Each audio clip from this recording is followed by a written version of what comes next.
Welcome to Elmhurst, our community. We're here at the Community Bank of Elmhurst. I'm Ken Bartels, your host. Today we have a very familiar face and a gentleman with great history and roots in our community. And although no one would ever describe him as retiring, he is in fact retiring. We'll talk about that in a few minutes. So John Quigley, welcome to the EOC. Thank you, Ken. Again. I've been on it occasionally. Yeah, absolutely. So in 1999, you become president and CEO of the Elmhurst Chamber of Commerce and Industry, succeeding A.J. Tachi Taronis. So I'm interested on the verge of your retirement, contrasting what the chamber was like in 1999 versus what the chamber's like in late 2024. Okay, well, first, I've got to look at my list of 20 questions that Ken gave me. It's like being with my ex-wife again when she wants to do the 20 question things. What were you thinking when you did that? Why did you do it? Exactly. But I did actually write some stuff down. I don't have my glasses on, so I may not be able to see it. But I can tell you, Ken got me involved in the chamber in 1991 when I went to work for him at Elmhurst College, now Elmhurst University. I served on the board, I was an ambassador, I ran the golf outing, the annual awards gala kind of thing, and then became president and CEO in 1999, 6 months after Tachi Taronis passed away while still in office. And I can tell you, through the 90s, while the chamber was good and Tachi elevated the positioning of the chamber, it was still a little bit of a good old boys network back then. Female involvement on committees, on the board, in positions of power were at a minimum. And to show you that, when I got hired in 1999, it was only during the tenure of the third female board chair in the history of the chamber, dating back to 1918. So it had been a while. I'm happy to say that we have not only a far more diverse membership than we had back then, we have more diversity on our leadership levels. The board, the committees, people who serve on special committees, people who volunteer for us. Through the 20s, we saw entrepreneurship grow, and the bulk of that entrepreneurship was female-driven and ethnically driven, and we have reflected that along the way, and we've continued to reflect that. And there have been numerous years where the female members of our board outnumbered the male members of our board, and I don't think before the 1990s that was even thought of as a possibility. So, with that as backdrop, though, then what's more important today than was important then? And I mean, some of it would be simply it was a more Elmhurst-centric focus, but on a smaller scale. Some of it's scale. Yes. So back then, the chamber was relatively small and more concerned about its issues. How do we grow membership? How do we maintain membership? How do we get people to be active in our chamber? All those kinds of things. And not that those things aren't still a concern for our chamber and all other chambers. Over the years, we have broadened the scope of our chamber involvement at the business level, at the governmental level, at the community level, and there's a number of things we're gonna hit on when it comes to that down the road here. So, in your wildest dreams, did you think 25 years after you started, you would still be in the role? Not a chance. Not a chance.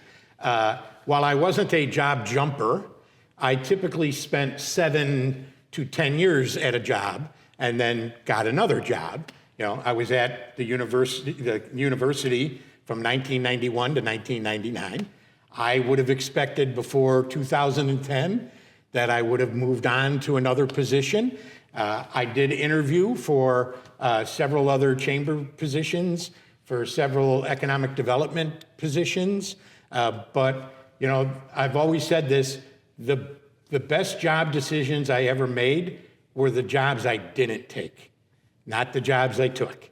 Because as hindsight comes along, I've had a glorious and fortunate run to spend a quarter of a century doing what I've been able to do. So it begs the question then, though, why?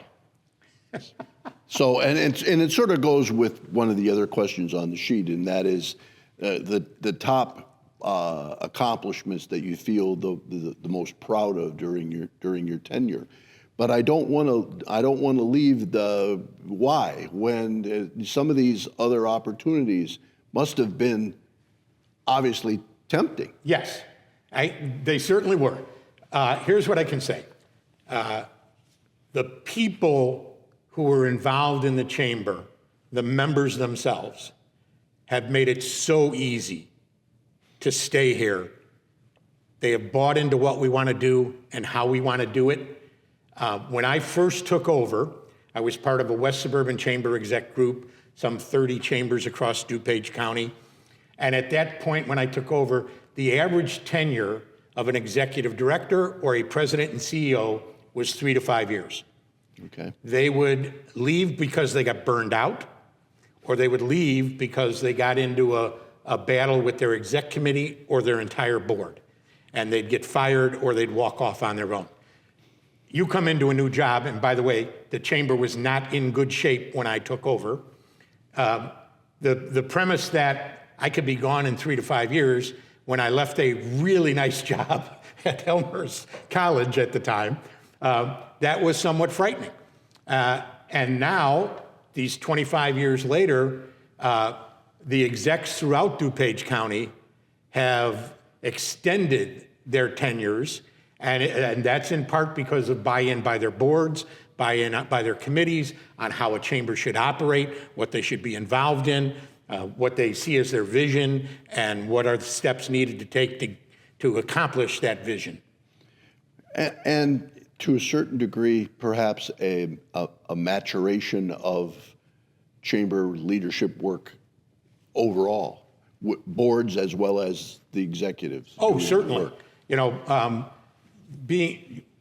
Tachi always did board advances in January and in July, and you went over various issues. It could be event planning, financial planning, organizational planning, always investing in the education of the directors so that they understand how this 501c6 not-for-profit, in the eyes of the IRS, you don't want to be strictly not-for-profit on your balance sheet, but to understand how that operates and how that works. And I can tell you, during my 25 years, I can count on less than a hand the problems I've had with a given board member or two. And that's not always the case. Sure. I've gone to chambers in my group and throughout the Chicago area and presented to their board on how boards should operate. I've done it for the Illinois Association of Chamber of Commerce Executives as well, at special Learn from the Masters sessions.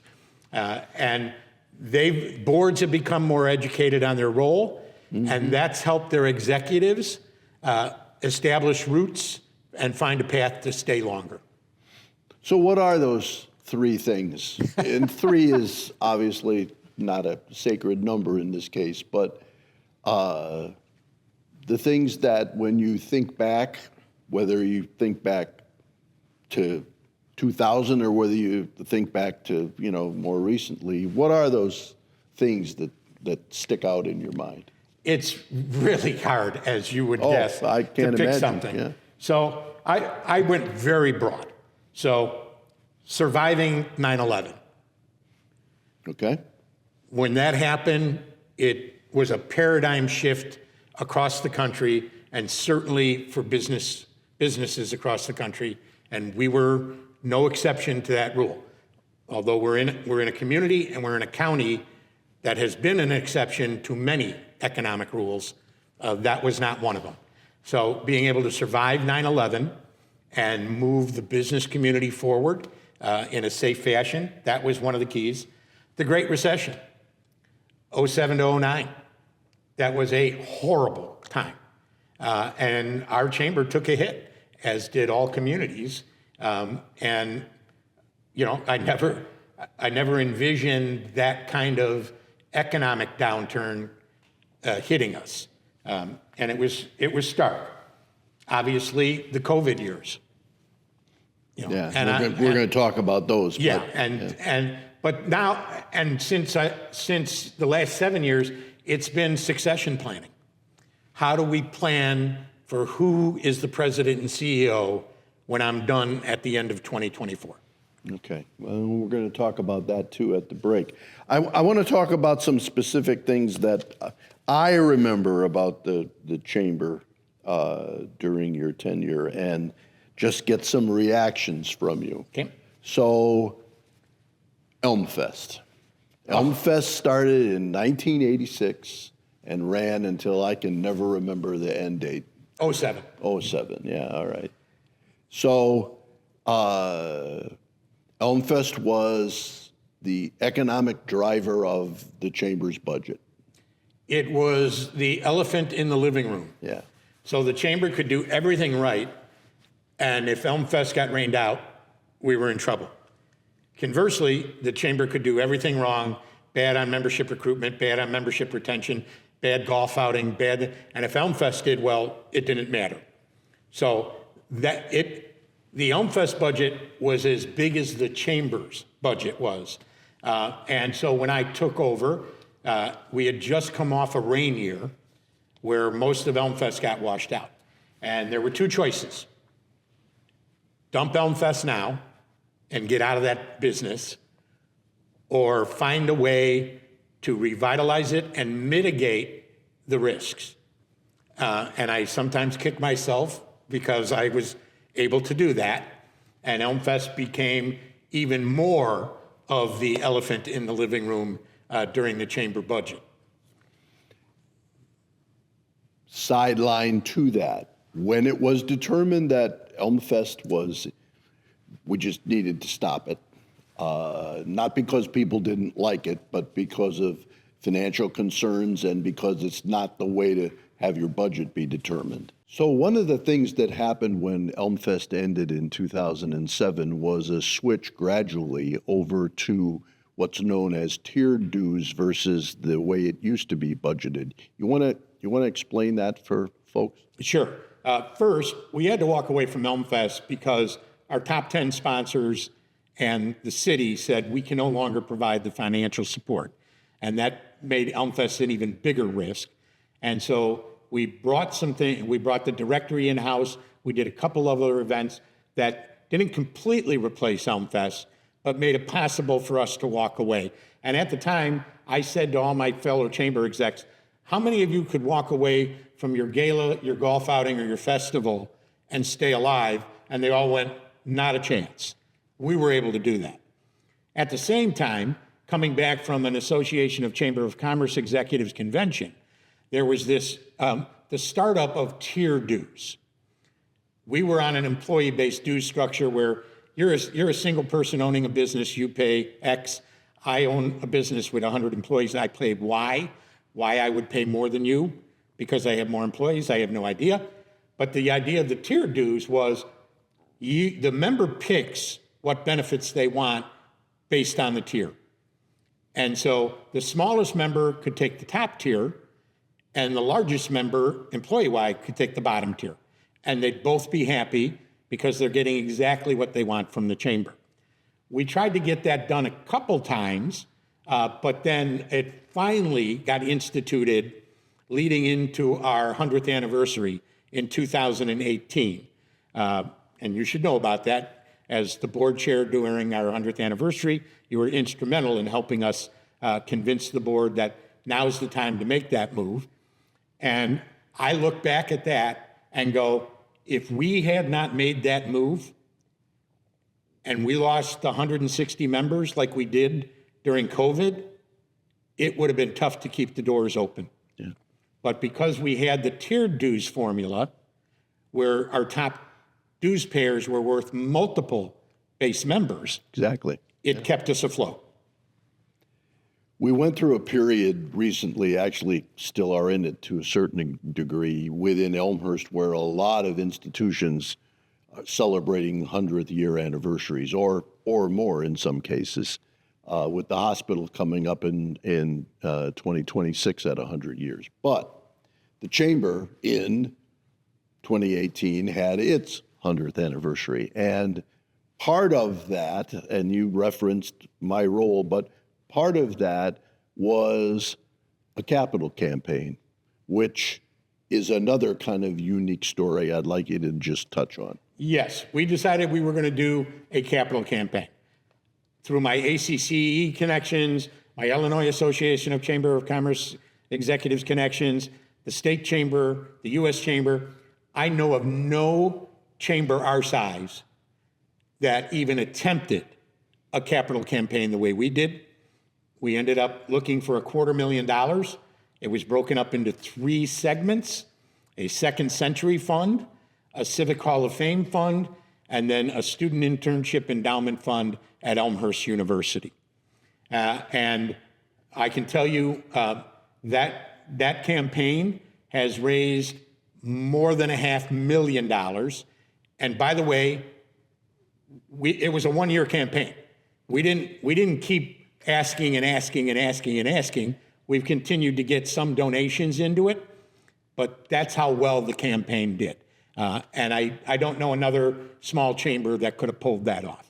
And the anniversary year was full of stuff. You know, we jumped into the tiered dues. We created an Elmhurstopoly board game as part of that. We redid our website. As part of the Civic Hall of Fame Fund, we knew we were going to have to create a Civic Hall of Fame website and a public presentation of that in some form or fashion. I joked after, in 2019, that had I known what I had to do in 2017 and 2018 to do this anniversary year, I would have retired in 2016 and just come back as a guest. One of the things that also happened during that year, and you touched on it, was the new logo. And I go to a lot of chamber events, as you know, and oftentimes in the background are all the logos from the various area chambers of commerce. And self-serving. Feel free. Yeah. I love the chamber's logo. The colors, it pops. It's distinctive, and it on one level, an elm leaf logo in Elmhurst is not distinctive in any way. No. But this one is. Yes. We work with a chamber member. We work with the marketing committee. The 6-color elm leaf is actually all the colors that an elm leaf turns over the course of a year, and including these 2 colors. So I'm actually representing the Elmhurst logo right here with my shirt. I noticed that immediately. And my tie. Yeah. And I agree with you. And I went back and looked at some of the logos from the 70s and 80s and just went, well, I'm sure they were state of the art at the time. Yeah. The logo we did for 2018, I think will hold true for a decade or more before they would have to look at updating it. Yeah. You referenced COVID. COVID was devastating for everyone usually in multiple ways. Individually, businesses. I mean, it was a life-changing moment for many. The chamber went through that too.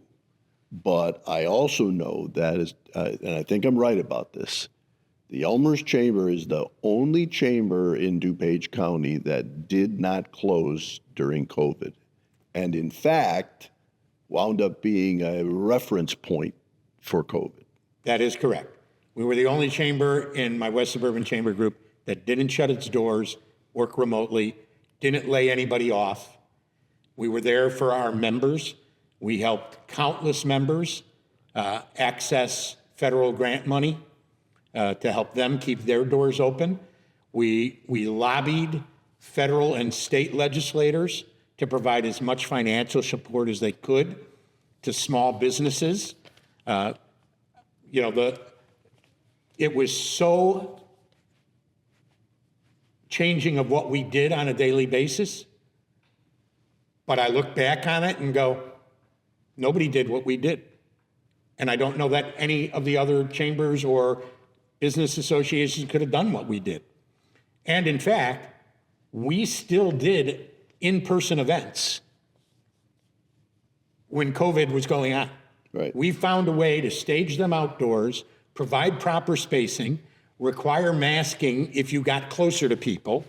And I can tell you, our members were like, thank you. This is the first time I've been out of the house in a month. Yeah. Well, it was, as I said, it's this life-altering event that the chamber found a way to be helpful on multiple levels. One last thing about that I want to ask about that I know has changed over your tenure is the chamber's role in advocacy, locally and beyond. You can touch on that just a bit? Sure. In general, small chambers don't get active in any legislative way, not in their municipal, not in their township, their county, state, and certainly not federal. During Tachi's tenure, we started to get a little more active. And then when I came on board, the board was already looking at the District 205 referendum to rebuild York High School.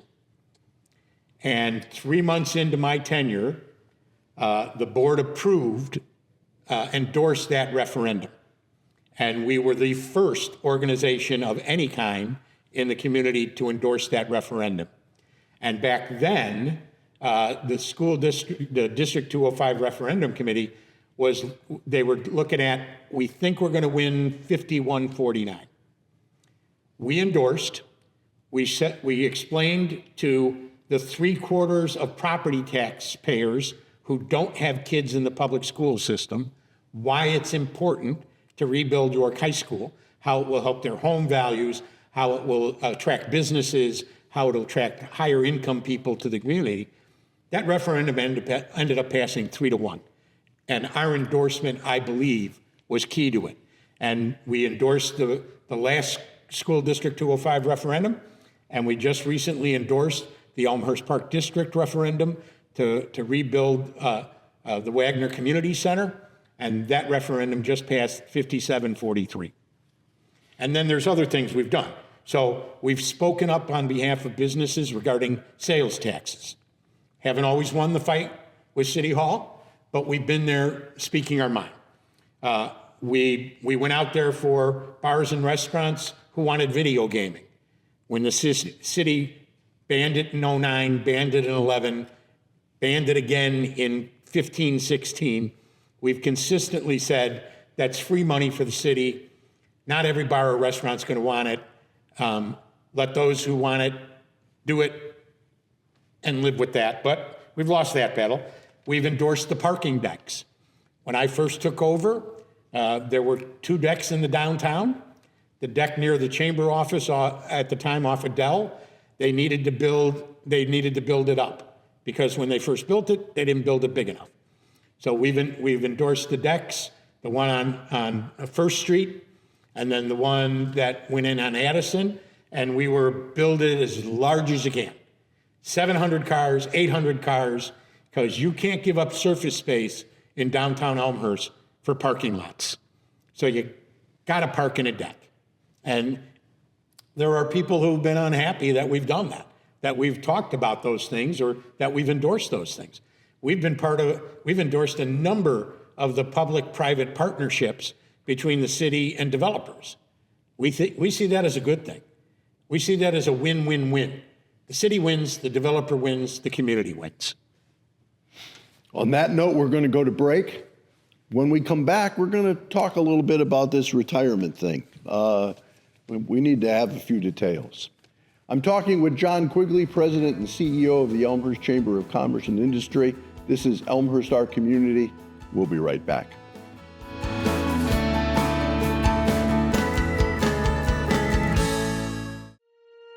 My name is Rich Reichert. I'm President and CEO of Community Bank of Elmhurst. We are a community bank located in Elmhurst, Illinois. We have 2 locations. Community Bank was created because there was a need in the community for personal banking. We joined the Chamber in 1993 when the bank was formed. And we were a member of the Chamber of Commerce on the day we opened. Our business is unique because we value our customers and our community first. We exist for our customers, and we know that what their needs are what we need to provide. The best part of being a member of the Elmhurst Chamber is getting to know the people who run the businesses here in town and make this town as great as it is. The Elmhurst Chamber is the prominent business organization in Elmhurst. The bank and the Elmhurst Chamber work together. We're based in Elmhurst. We serve Elmhurst. We know Elmhurst. We are Elmhurst. We care about this town.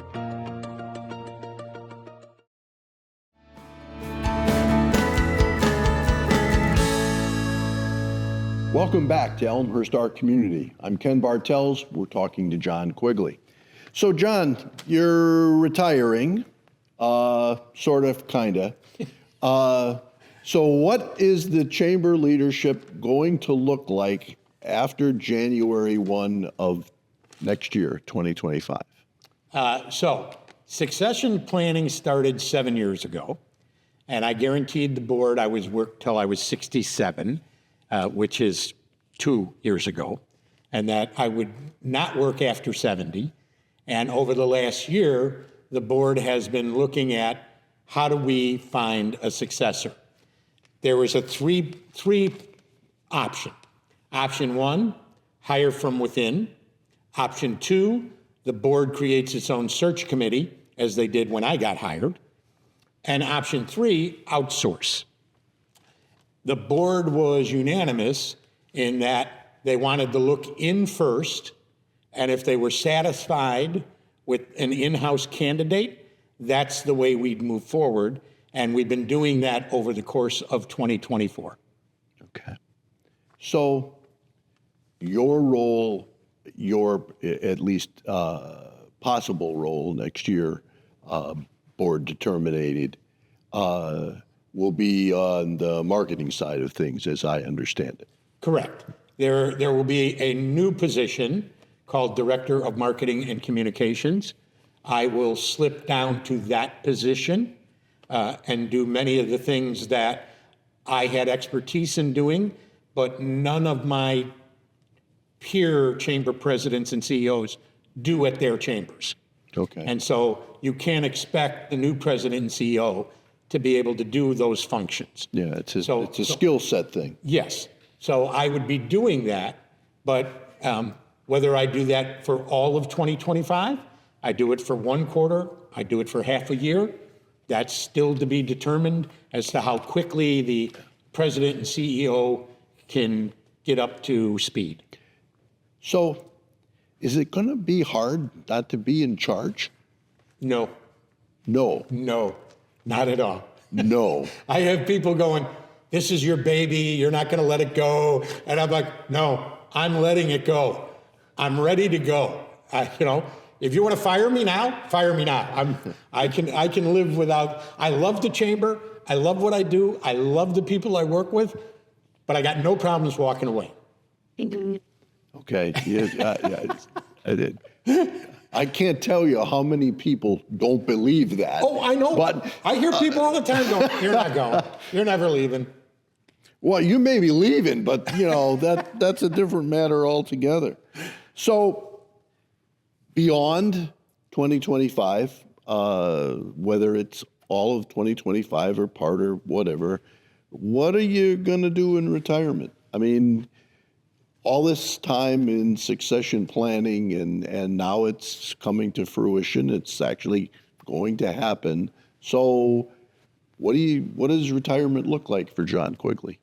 Well, what I've told everybody is First, I'm going to sleep in. This job, you are up for early morning meetings most days of the month. You have evening meetings. You have weekend requirements. Special events. Yeah, it is not a 9 to 5 Monday through Friday job. And so I will enjoy not having to do all those things I've had to do as president and CEO. What I do after that, will I play more baseball outside the state during the winter? Yeah, I'm pretty sure I will. I can go down to Florida in late January and play baseball tournaments from January into April, and then come back and play my summer seasons. I had looked about buying a retirement home, Myrtle Beach, Hilton Head, Savannah, something along those lines. And I've made the decision that if I want to go somewhere, Puerto Vallarta, Cancun, any of the places I just mentioned, I'll just rent a place for a month. And I'll go for a month, and I won't have to worry about a second mortgage. I won't have to worry about maintaining a property. I'll just go enjoy myself. So travel is one of the things. Yes. Baseball is likely to be one of the things. I'd love to get to Australia. I'd love to do a Danube cruise. I'd love to go visit my family's relatives in Barga, Italy, in northern Italy. Those are things I'd love to do. Charitable work? Oh, I'll still stay involved in the charities I currently am involved with, and most likely would get involved with another couple. Okay. So at 25 years or 20 years or whatever, when someone who's sort of been the face of their organization in almost every conceivable way walks away, I think it's normal for not only external people viewing that, but the individual himself in this case, to think about legacy. And okay, I'm not trying to dramatize any of this, but how do you see that whole legacy thing? Well, I'll go back to a national chamber publication that was doing a story on small chambers that do festivals, and I was interviewed for that, and I was explaining how we did Elmfest and then had to stop doing Elmfest, and I joked in the interview, my tombstone epitaph will say, "The guy who killed Elmfest." And I still think that that might end up as a tombstone epitaph, although I won't have a tombstone because a little urn will be on so there won't be room for it. But a Post-it note. A little Post-it note. Yeah. People can come by. Yeah, you killed it. My legacy will be to see the chamber advance from where I brought it as much as I advanced it from where Tachi brought it. And that will be the legacy. And do you see the chamber's future as, where is the state of chambers in the United States? Is it advancing? Is it stable? Where do you see the future? Is it precarious? Yeah, that too. Yes, it's all of those things.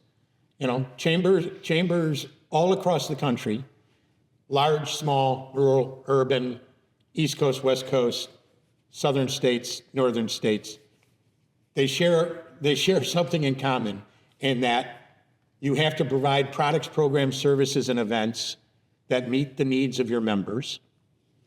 If you're a large enough chamber, and we fortunately are, you have to provide advocacy, and you hope the members find the value in the advocacy, how you represent them. You don't win every advocacy case, but if they know you're out there speaking on their behalf, that should carry weight. Well, John, during the break, as you obviously can tell, put on the Community Bank of Elmhurst Racing Team endorsement shirt, pit crew variety that Chambers logo is on the back, which I very much appreciate that you did that. I'm going to give you, even though you're really not leaving anytime soon, I'm going to give you the opportunity to look in that camera and say whatever you would like to say to the Elmhurst community as you, at least to some degree, step off the stage.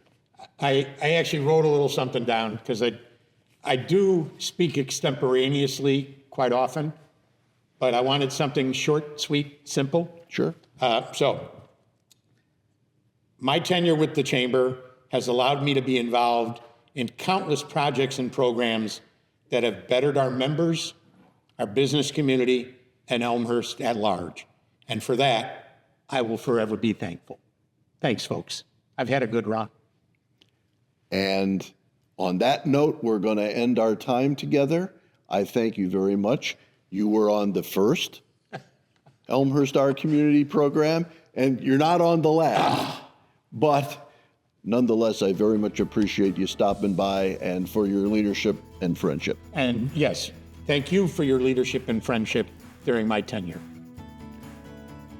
That's Elmhurst Our Community. I'm Ken Bartels, and we'll see you again.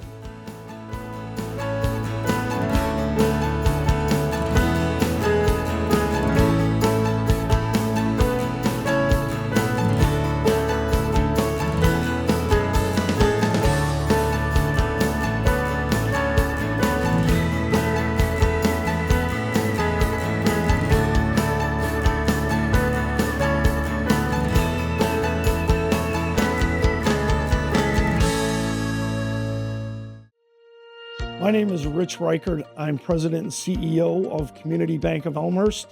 We are a community bank located in Elmhurst, Illinois. We have 2 locations. Community Bank was created because there was a need in the community for personal banking. We joined the Chamber in 1993 when the bank was formed. And we were a member of the Chamber of Commerce on the day we opened. Our business is unique because we value our customers and our community first. We exist for our customers, and we know that what their needs are what we need to provide. The best part of being a member of the Elmhurst Chamber is getting to know the people who run the businesses here in town and make this town as great as it is. The Elmhurst Chamber is the prominent business organization in Elmhurst. The bank and the Elmhurst Chamber work together. We're based in Elmhurst. We serve Elmhurst. We know Elmhurst. We are Elmhurst. We care about this town.